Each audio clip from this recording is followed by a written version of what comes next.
Ay mga idol, slice na naman tayo ng pata. So ayan, pisahan na natin.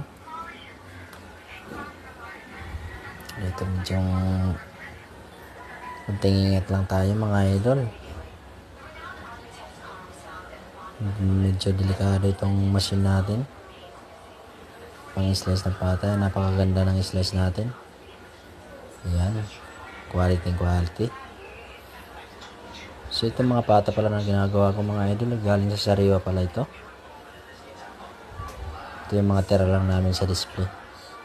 So tumigas na sa freezer. Kaya ganito palang ginagawa namin pagka yung medyo marami na. Para hindi gano'ng natatambak ang mga pata natin sa freezer.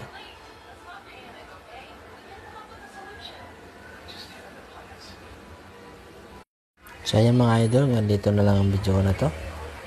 Sana patuloy nyo pa rin suportahan ang aking mga video. Maraming salamat sa inyo. God bless us all.